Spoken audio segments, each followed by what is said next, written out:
So this was the last command which we saw, split lines, which helps me splitting the lines based on the new line characters. There are two new or three new line characters which is used here. One is your /n, that is your new line character, and another one is your carriage written /r.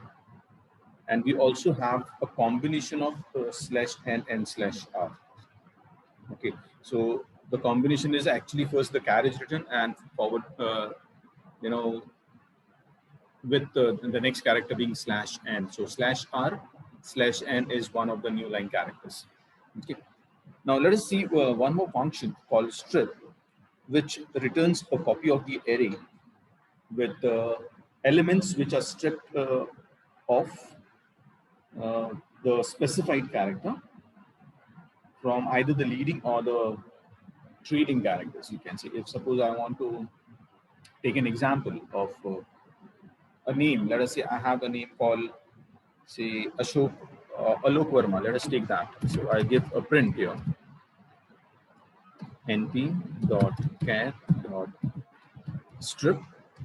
It takes two parameters. The first parameter is the string.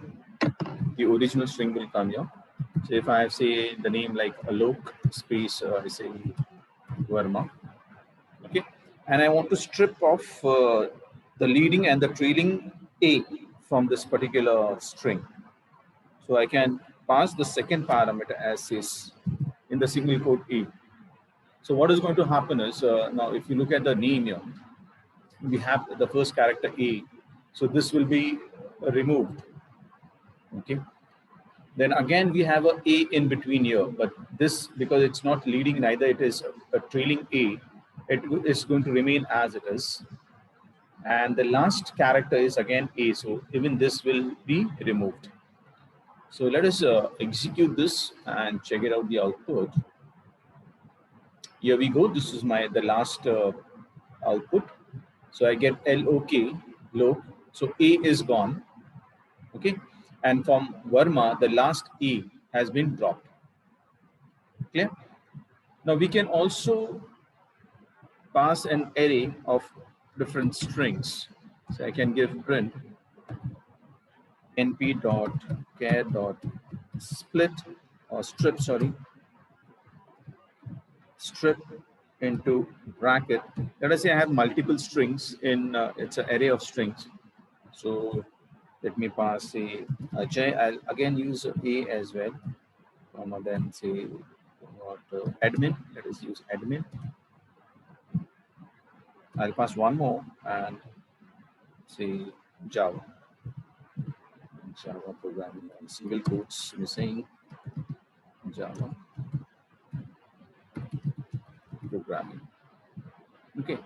Now from this, this becomes my first parameter, where we are passing the array of strings, and the character which I want to remove or strip from each of them, I can pass it here. Let us say I want to strip A again.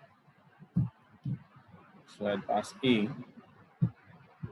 Okay, and now when I run this, now from the first Ajay, you can see the first character A is gone. From admin again, the first A has been dropped. Okay. Now, because I have Java programming it, neither the first character, neither the last character is having an A. So it remains as it is. Now, if I make a change here and I can remove this and then run it. So from Java, the last character A has been dropped. Clear? So the function, like we have split lines in the previous case, where we are splitting the lines based on the new line characters. Strip is used to eliminate or strip a particular element from the leading or the trailing string. Okay. The next character or function which is available is your join function. Now this join is different from the other joins which we have used. It's neither like if I say string join, it does not mean you are combining two strings. It's not like a concatenation. Okay, concatenation is a different function altogether. Your join function actually returns a string in which the individual character are joined by the separator character which is specified. So we are going to pass two parameters here. The first parameter will be the separator. Okay, so each character in the string which we pass, so will be separated by this separator which we are going to pass as a string parameter.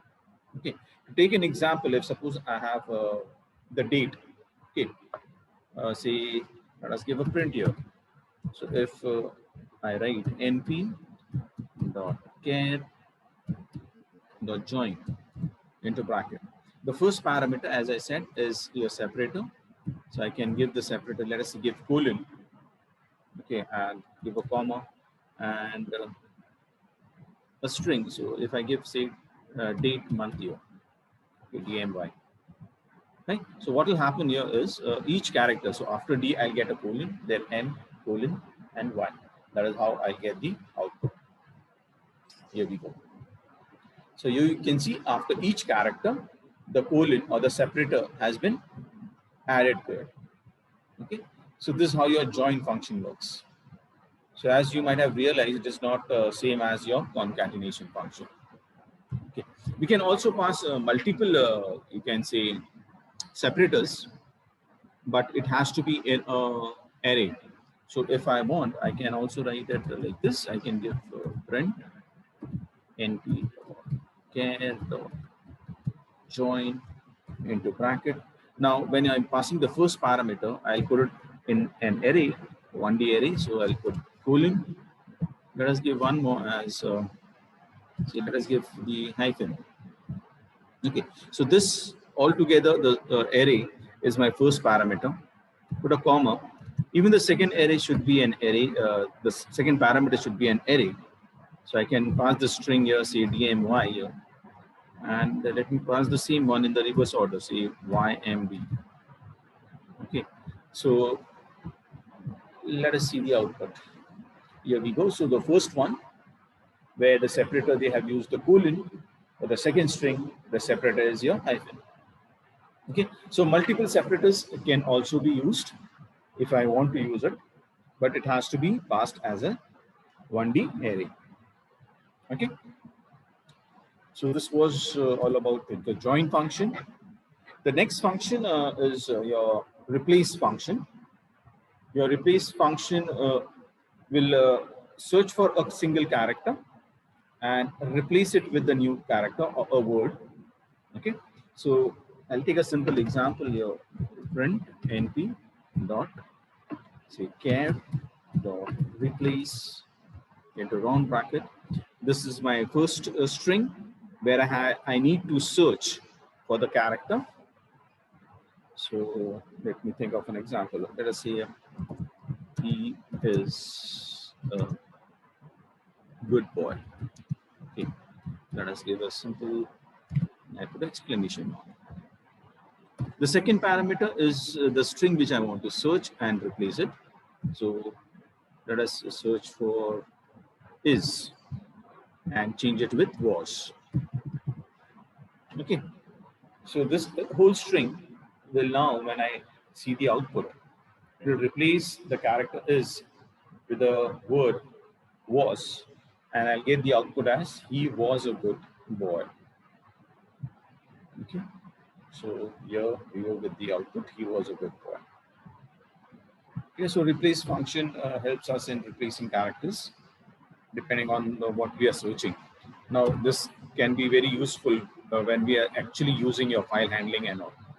Okay, so we can write a function, we can access each line from the file and make use of the replace function to replace some characters which we do not want. Okay. The next function which is available, it's a pair of two functions, you can say. It's decode and encode and decode. Your encode actually converts your characters into a different binary form. Okay. Now there is a package which is available, which is your EBC DIC. Okay, it's a package which can be imported if I want to make use of various extended binary coded decimal interchange codes Or there is one more which is available, which is inbuilt, which we can directly make use of, which is your international code, which can be used to encode your characters. So let us take one simple example of decoding and encoding it, or encoding and decoding the other way. So if I have a variable, let us say a equal to, I assign some, say, np dot char dot encode into round bracket. Now here the first parameter will be your string which I want to encode. So let us take say hello. Okay, and I'll put a slash n also, and I'll put world as well. So hello world is the string which I want to encode, comma. The second parameter is your EBCDIC, that the encoding, you can say, codes which are available. And as I said, the international standard code which is available, CP500 is the name.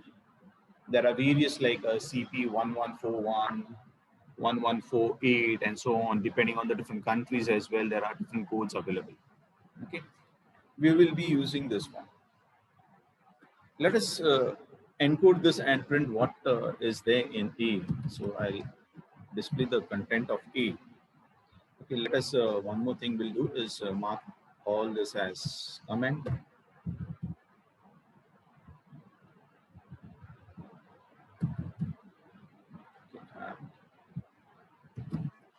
Clear this. Right. Let us run this code. Here we go. Now, here you can see this, everything has been encoded and it's not readable. Okay, I cannot read this. Fine. Now, if I want to actually get to know, again, your encoded messages can be decoded using a function called decode. The codes, you can say the second parameter, that is CP500, should be the same. So if I'm encoding it with using CP500, I have to decode it as well using CP500.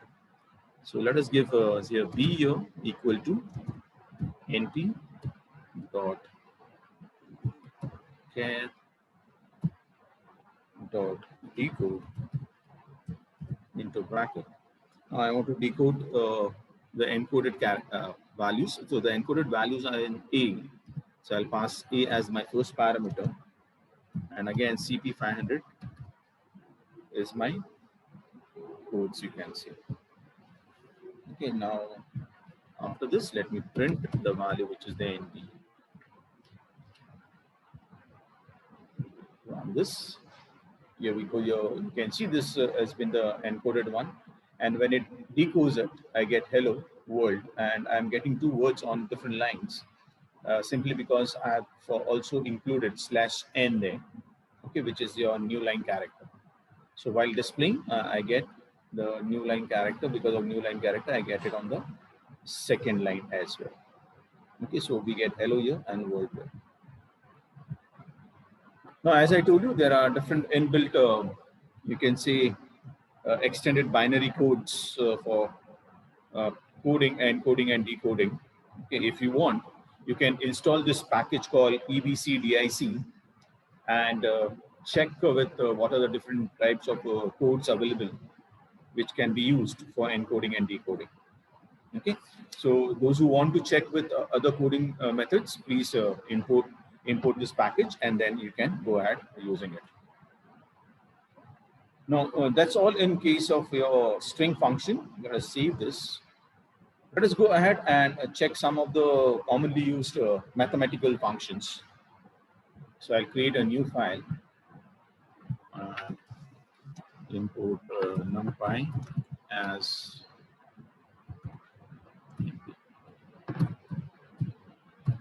okay. The first function or some functions which are used, let us look at some trigonometric functions which are there in numpy. So for that, let us create an array first. So I'll create a array A equal to and assign some degrees in that array so that I can make use of those.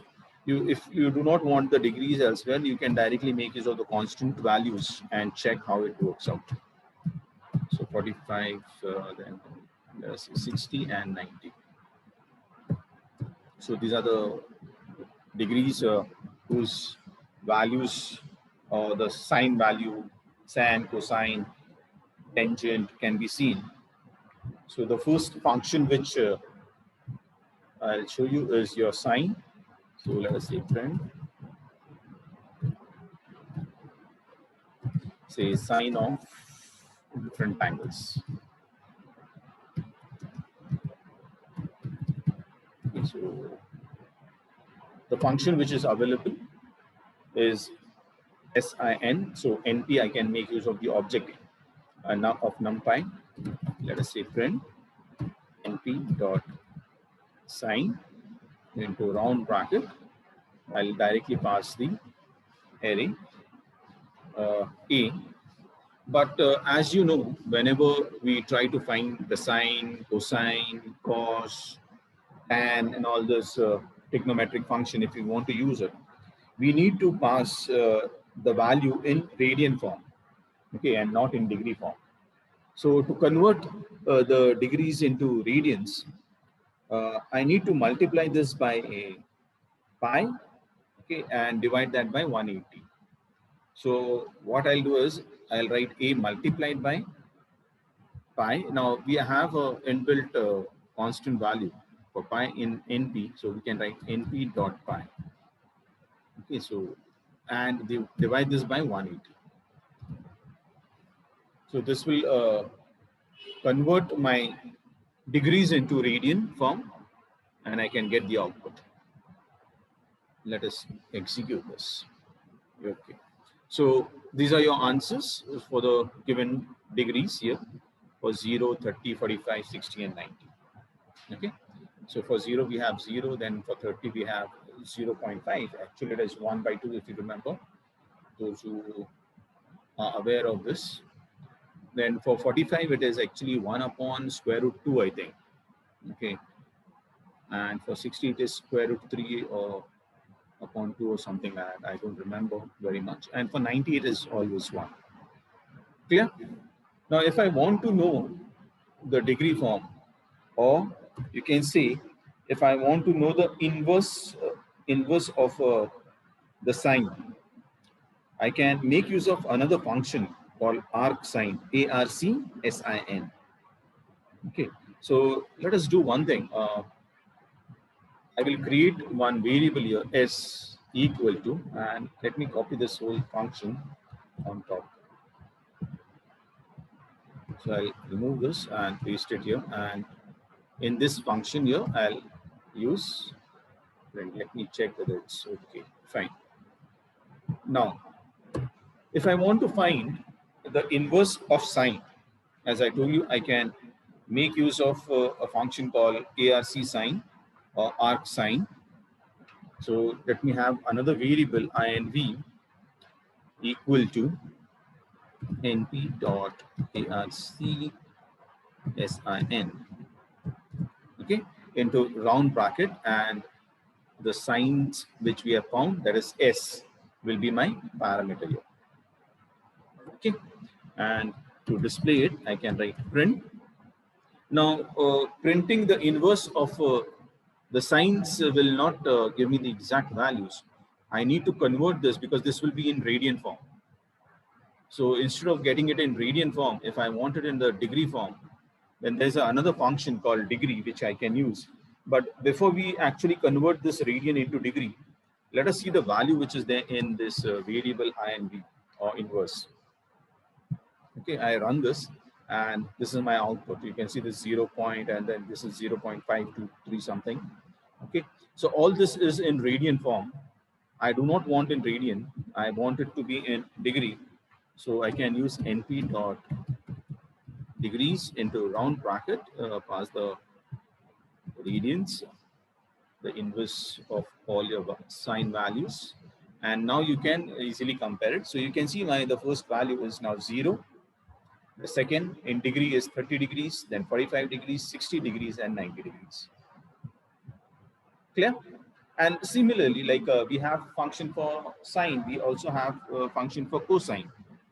So cos or cosine, you can say, or tangent, we have tan, we have cos, we have cosec. Okay, all these functions are available under NumPy. Let us quickly see some of them. I'll just delete this whole thing.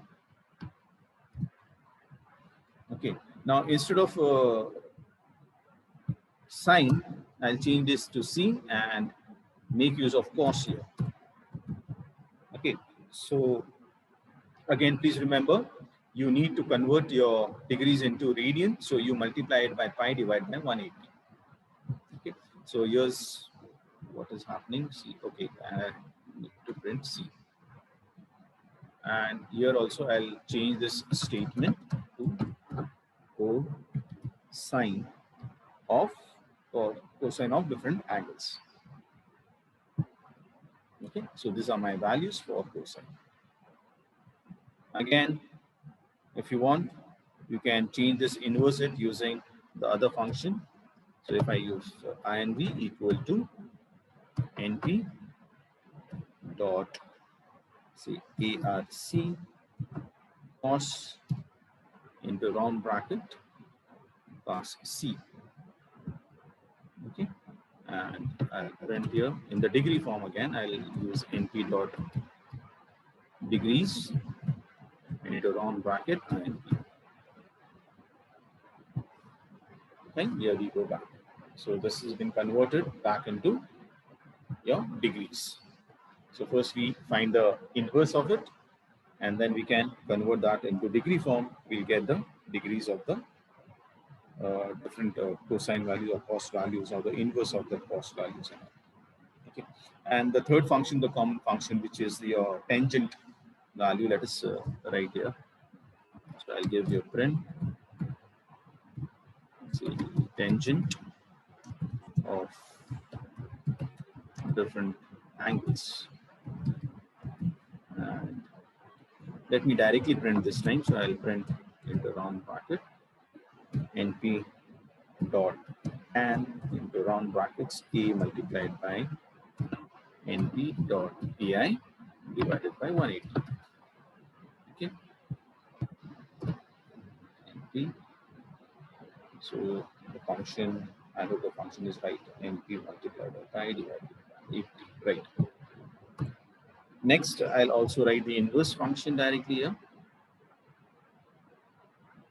Oh, let us run this one. No need of doing that. Here we go here. Yeah. And similarly, we can also find the inverse of tan as well by making use of the function arc tan. Okay, and then we can also use the degree function to get the degrees of the given values. Okay, so these are some trigonometric functions which can be used, and the other functions are also available. So whenever we require, when we are doing any programming and we require some trigonometric function, we will go ahead and make use of them from here. Now let us go ahead and see some other functions of NumPy. The next function is the rounding functions. There are some rounding functions which are available, like up to a particular decimal places. So there are three functions which we'll be checking today. The first function is a round. Second one is floor, and the third one is the seal. Okay, these are three functions which is used for rounding up. Let us try to understand how this function works. So let me delete this whole thing. Okay, I'll create an array, but not of degrees. Let us use some decimal values. Let us say 1.0, 5.55, 123, which without decimal place, comma 0.567, and one more, say 25.53. Okay, so I have some values in my array A, and I want to just print this A. Okay, and after rounding, let us say print put it on new line.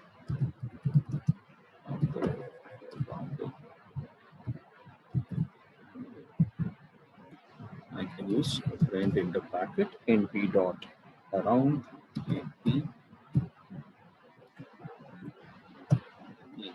dot around into bracket. I pass the array. Okay.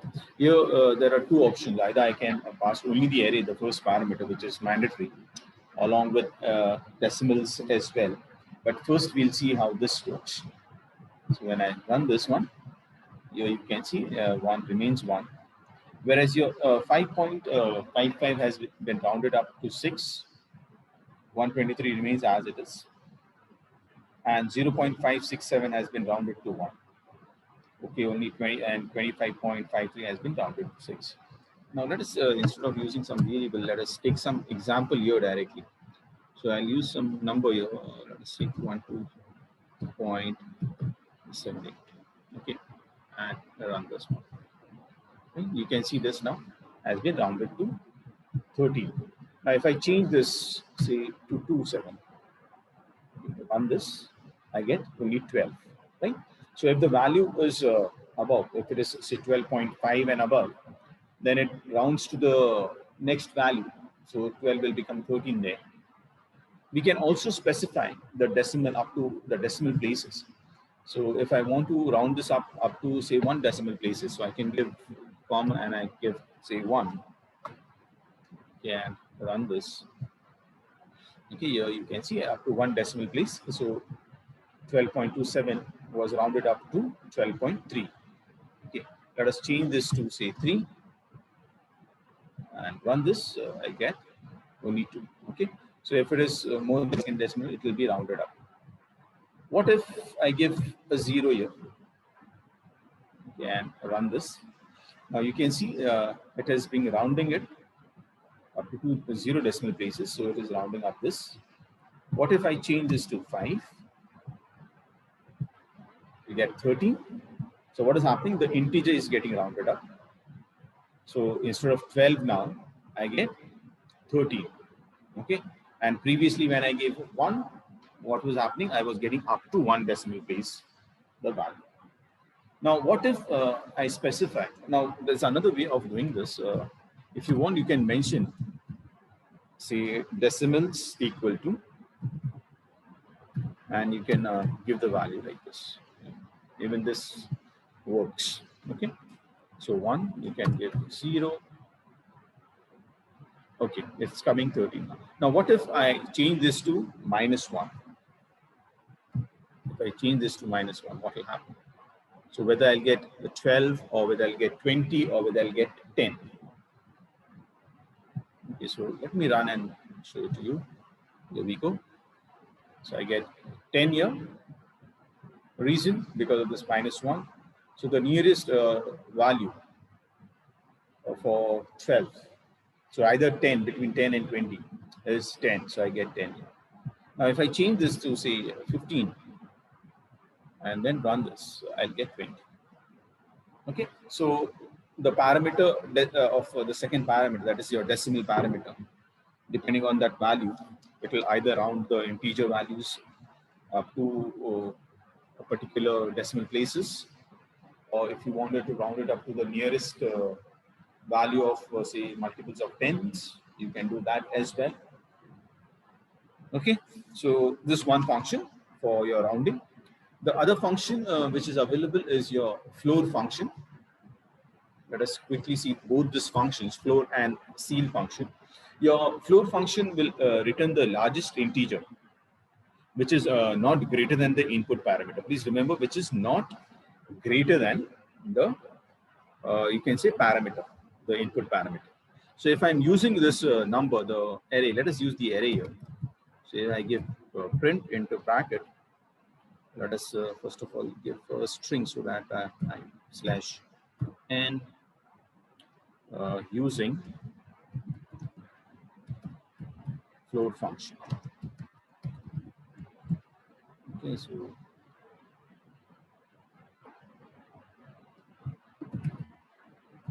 print int np dot floor into bracket A. Okay, and I'm not going to, I'll just hide this or delete this. Let us delete this. Run this up. Okay. Now let us compare the values here. Okay, you can see this, the floor value 1, I got 1 here.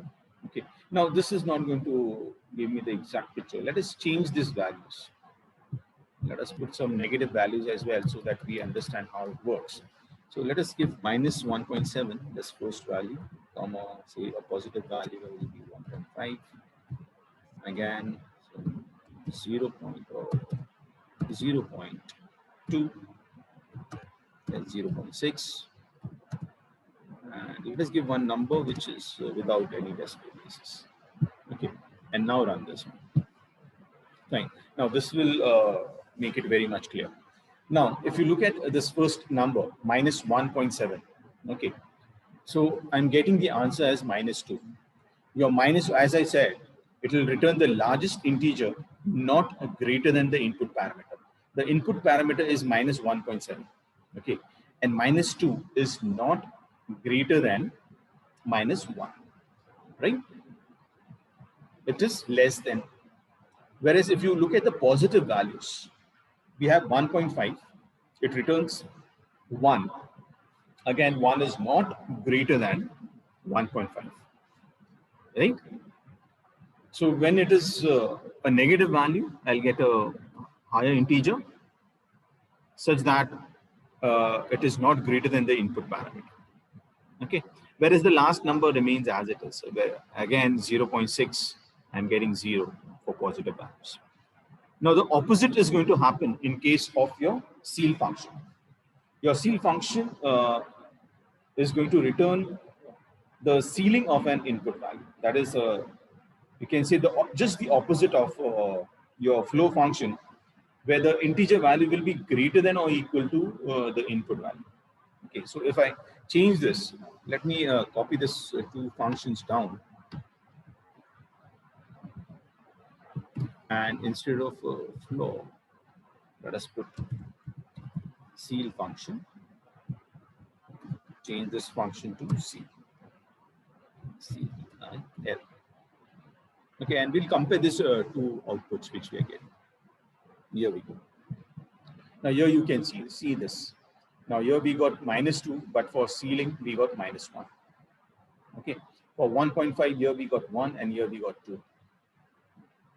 Just the opposite. Okay, minus 1 instead of this we got minus 0. For 0.6, the flow function returned 0, whereas the ceiling function gave me 1. Okay, and a number which is without any decimal places will return as it is. Clear? So these are some 3 functions for your rounding purpose.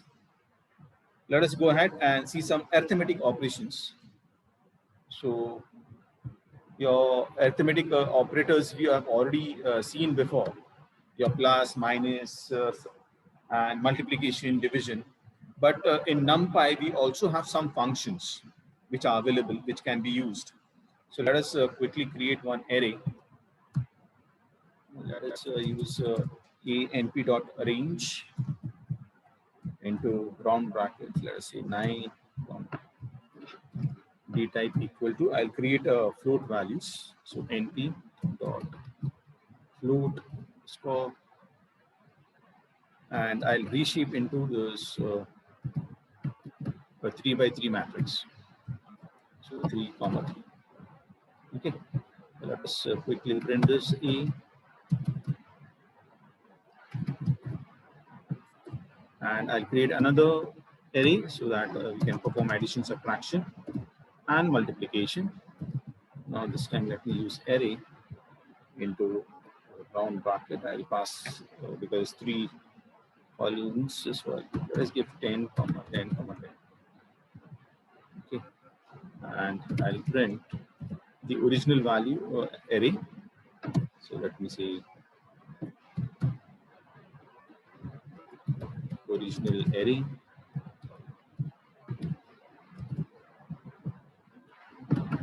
Print.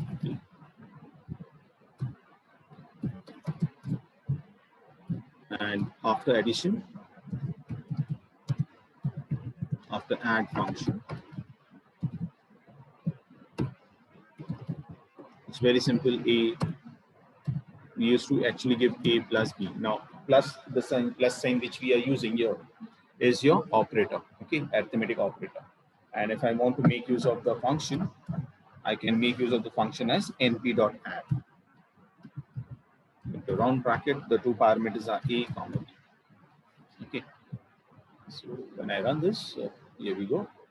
This is my original array, 0, 1, 2, 3, you can see up to 8. And we are adding 10 into it. So everywhere you get 10 getting added. Now let us change this. If I see this as 11 and 12. Now run this. Okay. So here you can see this 10 getting added here, 11 getting added here, and 12 getting added. We get some different numbers. Similarly, this row will get added to the second row, third row, and so on. Okay. Like add, we also have subtract. This is my subtraction. Let me change this to subtract. And then run this. Okay. Now, if I don't want this negative values, I can put B first and then A. Run it. Okay. So I get the positive value. The next function is your multiply function. So I can multiply A with B. Run this. This is my multiplication. And finally, please, one more thing. It is not your matrix multiplication. Please remember. It's a regular multiplication where it takes one element from this row, multiplies with the first element. Had my dimension been different, okay, this would have given me an error. Okay, if instead of, let us say, one row, if I pass one more row, let us say I pass say 1, 5, say 9, okay, and run this. Now this will generate an error. You can see this, right? So this is not going to work. Neither it is going to work if I pass a 3 by 3 array. It's not going to work. It is not like a matrix multiplication. It is your regular multiplication. And the last one is your division, divide function. So instead of now multiplication, let us write divide. So A divided by 10. So run this. Okay, you get this in decimal places. Clear? So these are some arithmetic operation functions which are available, similar to your operators like plus, minus, multiplication sign, asterisk sign, and division sign. We will continue next. When we come back, we'll see more functions. There are many more functions available than statistical functions are there, which we need to do. Okay, we'll stop here today. Thank you.